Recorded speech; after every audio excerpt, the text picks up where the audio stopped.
Hi guys! It's me, Melanie Rose. And for today's video, may share ako sa inyo. May share. Para siyang tuturuan ko kayo. Hi guys! It's me again, Melanie. Pero ngayong araw na to, tuturuan ko kayo magkabit ng RG45 and itong UTP cable. Actually, may ginawa na ako. Meron akong ginawa. Pinractice ko siya. So, ito. And, gumana siya. I-test natin ha, para makita nyo, ginawa ko talaga ito. Ginawa ko to. Napapakita ko sa inyo yung time-lapse na gawa ko na. Ako talaga gumawa nito ha. So, itatry natin siya kung gumagana ba talaga. Siyempre gagana ito ako gumawa eh.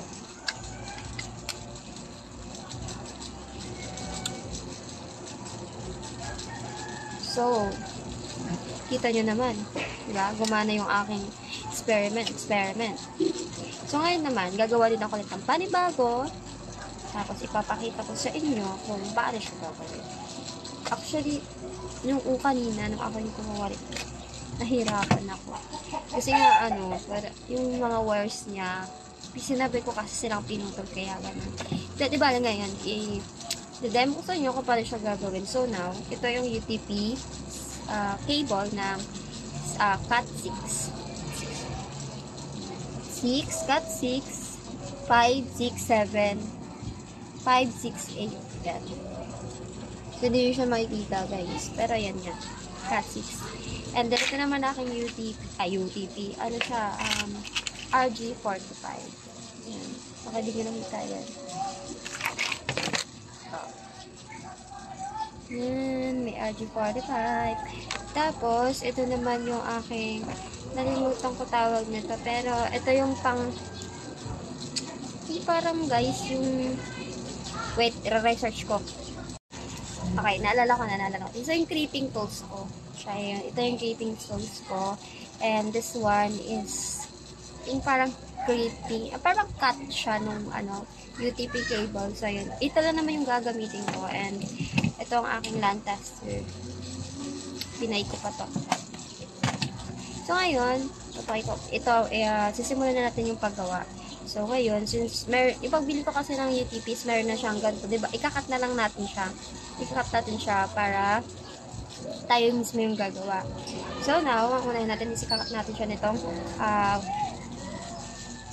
basta pangkat siya ng alimutan ko na ulit. Pangkat siya nitong UTP. So, papasok natin siya dito, yan. Papasok natin siya, and then, lagay ko naman siya sa dulo para mas matibay. And yung pagkaputol. So, ngayon, iikutin natin siya. Yan. Ikutin. So, matatanggal na siya. Yan. Tanggal na. Pero, ang hirap niya kasing tanggalin, sa totoo lang, since nakaganto nga siya, kala ko siyang putulin nitong, nakalimutan ko lang. Kasi sinabi ko naman siya kanina kung ano to, diba? So, nakalimutan ko lang siya. At ikakat natin siya, pero dapat, kung gagamit kayo nito, hindi tularan or what ha. Ito ay ginagamit sa pangkat dito. Mag-ingat kasi matalim siya. So, dapat mag-iingat sa pagsugat. Baka mapunin yung daliri, masugatan yung daliri nyo. So, dapat mag-iingat kayo sa paggamit nito. So, ngayon, ikakat na natin since hindi siya matatanggal since nakakapit siya, diba? So, ipuputulin natin siya para magagamit tayo. Since yung gagamitin ko is pang Wi-Fi, sorry, puputulin ko siya ulit kasi wala. So, dapat mahaba-haba siya para pagpasok nito mamaya is saktong-sakto at hindi din sobra, hindi din sobra, hindi din siya sakto, ganun. So, medyo hinaban ko siya ng konti para sakto nga siya. Hindi naman siya sakto, pero parang ganun na nga. Sinakto ko na lang din. So, ngayon, ikakat ko na siya. Yan. Yun, ikot ulit. Yan. Tapos, pagkatapos ko siyang iikot, kaya pag time-lapse ko na lang ito mamay pag-edit ko, guys. So, ayan na. Ito na siya. Ito yung mga wire na pinutol ko. So, So, meron here, blue, red, red, white, purple, I think, iba color niya. Then, light blue, green, and yellow-green. So, ngayon, yung gagawin natin is, pagpapantayin natin yung pagkat sa kanila. Diba, since hindi nyo sila pantay, kita nyo naman, di sila pantay lahat. Diba? So, dapat pagpapantayin muna natin sila para magkasya sila dito at pantay yung pagkapasok dito sa RG45, guys. So, yun nga, ngayon, ang gagawin ko, ikakat ko sila. Pero, bago ko siya ikakat, dapat isama-sama ko na yung mga mag-same color para pag kinat ko siya, pantay, and then, mapapasok siya dito ng same color, then, dito sa RG45 natin.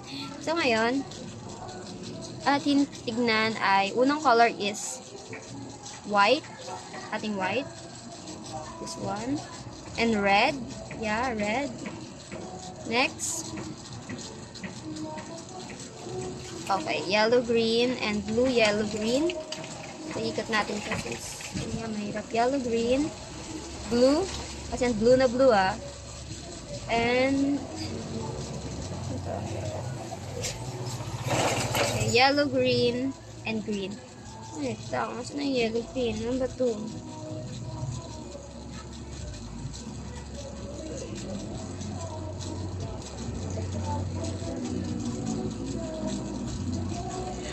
Blue, light blue, green, pink, and hindi siya brown para siya, hindi siya brown. Hindi siya brown. So, kailangan ko siyang papantayin. Dapat pantay siya sa paggawa natin. Paubos na yung oras ko 10 minutes para gagawa ko. Diba, ita-times ito na lang sa inyo. Basta ito. Ito na siya. Hindi kasi ako mabilis gumawa, guys. Kasi gusto kasi turo talaga sa inyo kung paano siya ginagawa.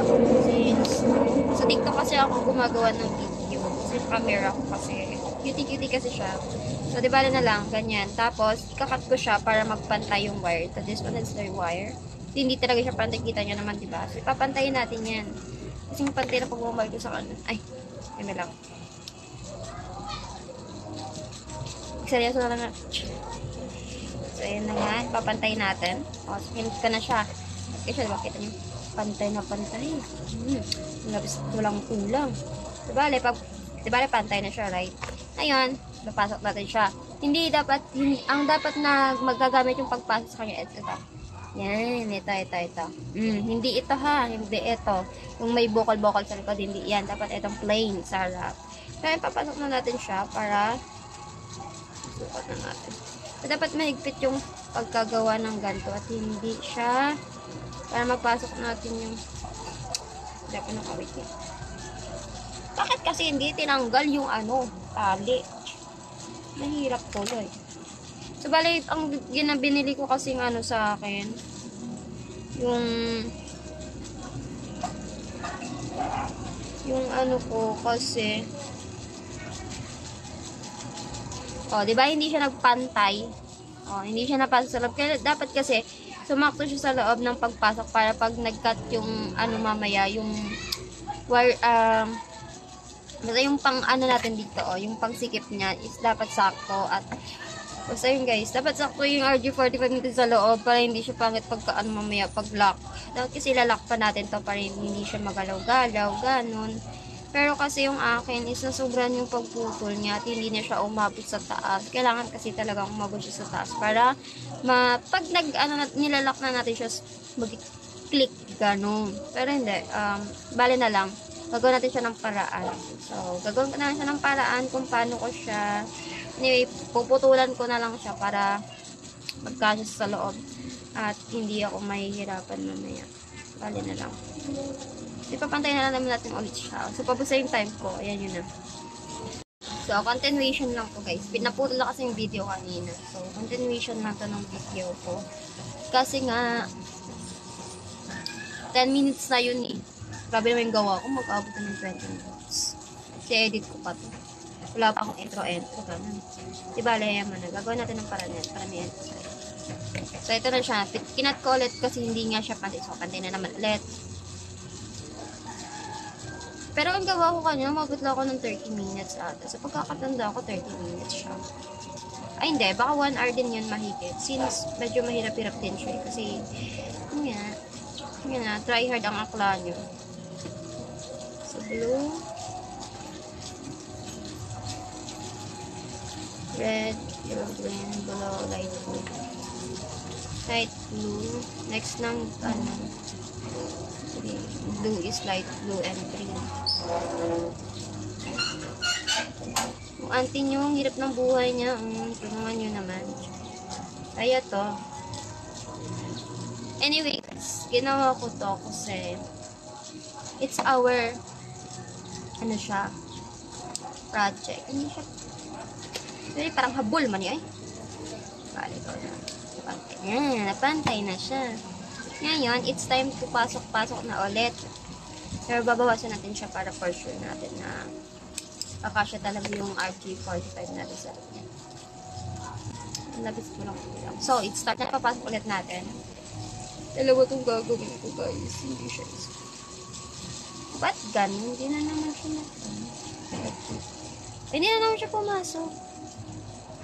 Kakainis ah. Pero pumasok na siya. Okay. Hindi niya makikita yan.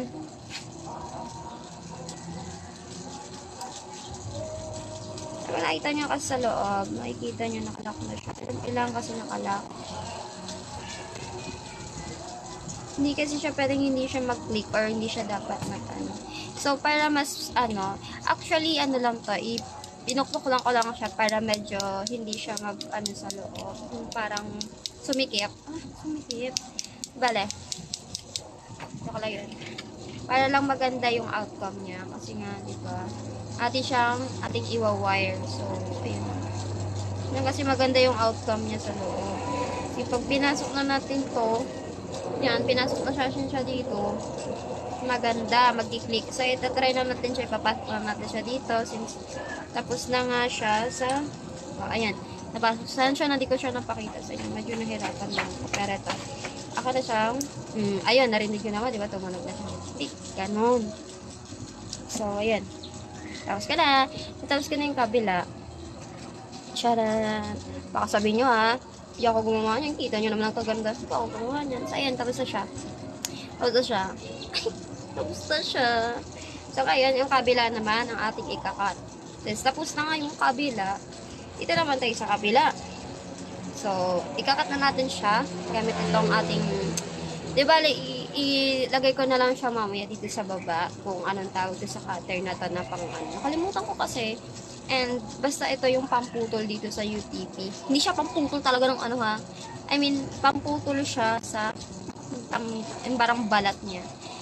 Oh, again, ang paggamit to ay laging pag-iingat kasi ito ay nakakasugat. Ito ay matalim kasi siya. Oh, lalo na ito, matalim. So, lagi kayong mag-iingat pag gumamit ka ng ganito. So, na ngayon, ikutin ulit natin, papasok. Tapos, ikutin, parang matanggal yung ito ha.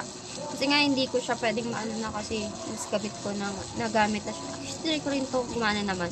Ito kasi, yan. Dapat ikaw sariling gumagawa para matawag sa'yo yung expert. Check lang. So, ayan. And, wait lang. So, guys, mainit sa ngayong araw. Okay na. Okay na. So, natanggal ko na siya. Ay, hindi. I mean, puputulin ko pa lang siya. Gamit itong ating cutter. Kaya puto ko ulit yung cutter nito. But, bale, ilalagay ko naman sa baba ng video na to, yung mga ginamit kong mga tools. Para hindi kayo magtaka kung ano nga ba itong ginagamit ko. Ayan. Actually, pinagawa kami ito by group or individual. But I chose to individual. Pero tutulong pa rin ako ng by groups. To be served lang itong video na to. Ano ba kayo? O, anyway, naputol ko na siya. And, tcharam! Anyway, let's cut again the wire. Maybe sakto na lang ulit kasi kagaya ng kanina, hindi siya sumakto, diba? Parang ang pangat naman, hindi siya pumasok sa loob. Sumikip nga siya, pero, sumikip. Basta anyway, ganito. Ito ulit, cut, ikutin, pasok mo siya, tapos roll mo lang, i-roll. So, ayan na siya, tapos lalabas na. Ay, lalabas na. Anyway. So, ayan na siya. Tapos na guys, ito na. Iwasan nyo din magkamali dito ha. Sa pag-cut niya. Kasi baka, pati yung wear is magkakaroon din siya ng damage. Mas mahirap yun. So, ngayon, it's gonna white, red, and yellow, green. And, sama-sama natin. Yellow, green, white, red, and white, red, yellow, green. Kasi sipin sa dulo yan. Kasama siya ng brown. Yan. Medyo dito ako nahihirap sa mga gantong part. Kasi, hirap niyang paghihiwalay-hiwalay tapos bumabalik pa siya sa dati. Anyway, bahala na. So, ayan. Paano ba ito? Ayan.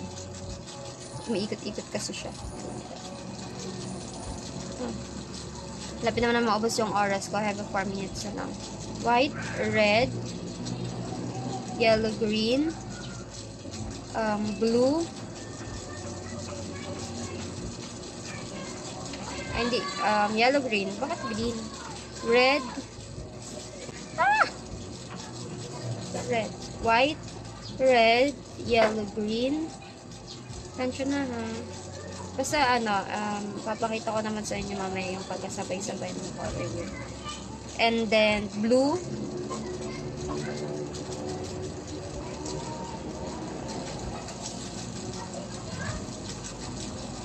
Ikot natin siya. Blue. Yan.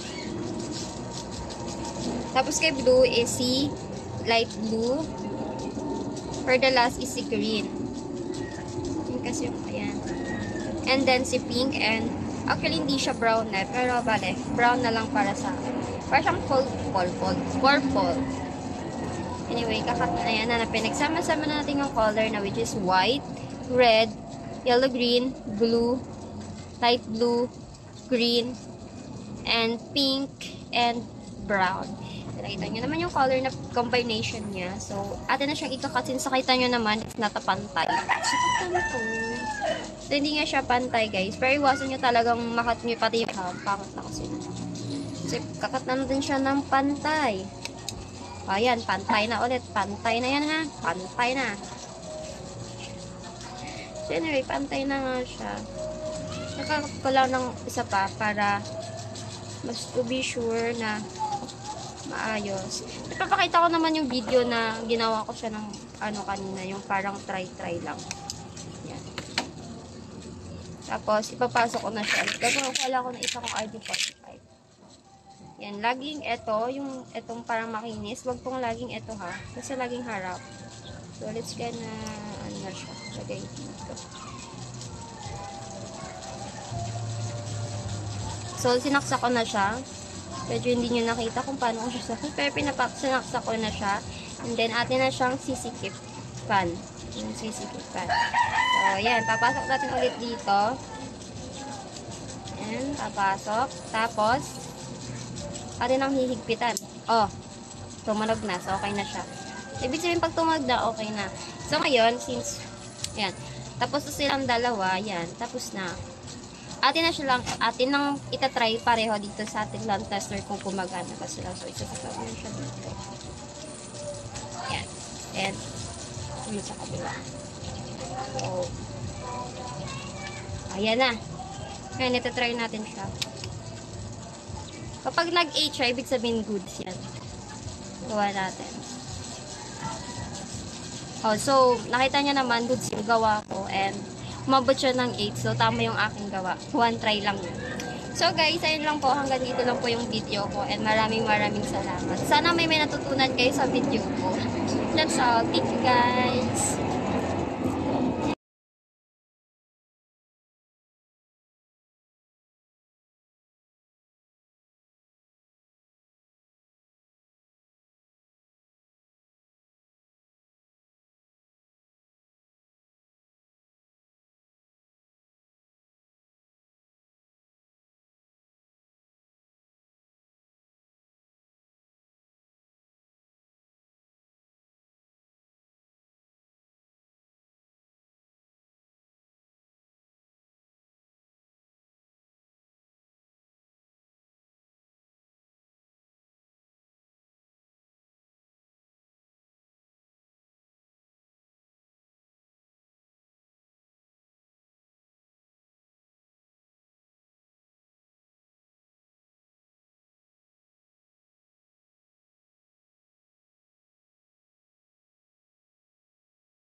So, hello guys. Ito naman yung output ng crossover.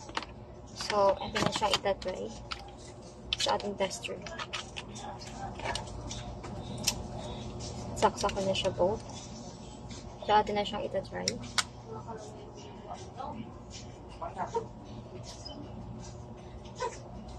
So, ayan. Tama po yung gawa.